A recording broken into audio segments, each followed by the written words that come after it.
Hello everyone! Ayan, good evening po sa inyong lahat. And for today's video, ay magluto naman tayo nitong ating ulam para sa ating dinner. Walang iba kundi itong ating chop suey and meron po tayong fried chicken. So yun at magpainit na tayo ng ating kawali at maglagay na tayo ng konting mantika at pagkatapos ay mag-start na tayong magisa nitong ating bawang. Tapos isunod na rin po natin dyan yung ating sibuyas and then halu-haluin po natin hanggang lumabas yung bango or nung aroma nitong ating bawang at sibuyas. At pagkatapos ay ilagay na rin po natin dyan yung ating atay ng manok. So, masarap po ito sa chop suey. Pero, kung ano po yung available sa inyo ay kahit ano po ay pwede nyong ilahok sa chop suey. Ayan.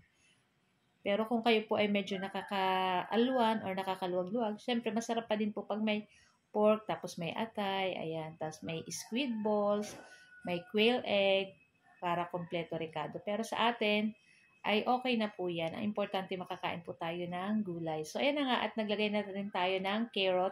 So, isang pirasong carrot lang po yung nilagay natin dyan dahil medyo po nga mahal ngayon ang mga kilo ng gulay, lalo na po ang sibuyas, bawang, dahil siguro nga po ay magpapasko kaya medyo mahal. So, konti-konti lang ang ilalagay natin diyang gulay, tigi isang piraso. So, ayan na at naglagay na rin tayo ng ating sayote. So, madali lang naman pong maluto ito guys.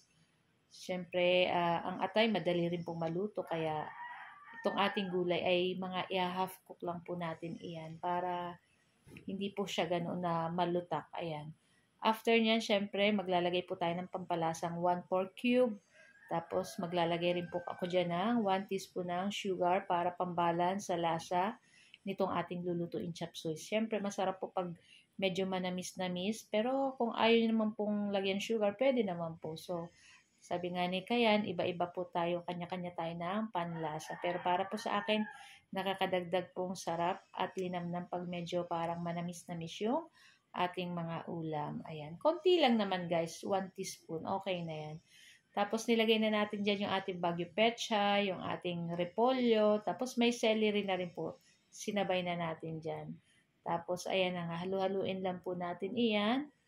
Ayan. Tapos maglalagay po tayo dyan ng slurry or yung tinunaw na cornstarch para po medyo lumapot po yung sabaw nitong ating lulutuin na chop suey. Ayan. Tapos maglalagay rin ako dyan guys ng konting tubig para may konting sabaw-sabaw. Konti lang naman guys kasi nagtutubig pa naman po ang cabbage, ang repolyo. Konting-konti lang ang ilalagay na tubig.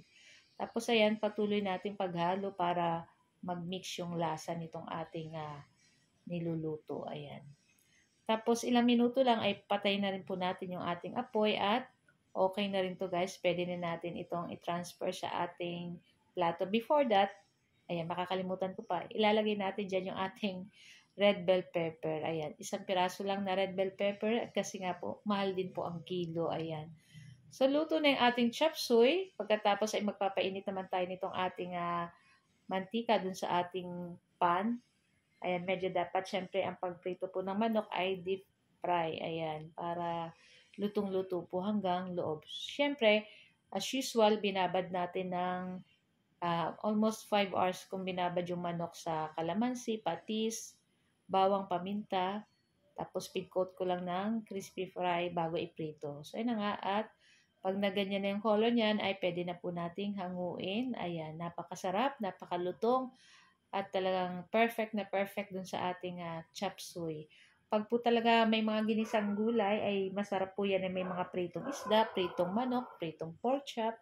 Yan po ang bagay dyan. So guys, ito lang po ang aking video today. At sana po ay nag-enjoy kayo. Huwag niyo po sanang kalimutan mag-like, comment, at pa-share na rin po ng ating videos. Thank you for watching. Happy tummy! Ciao!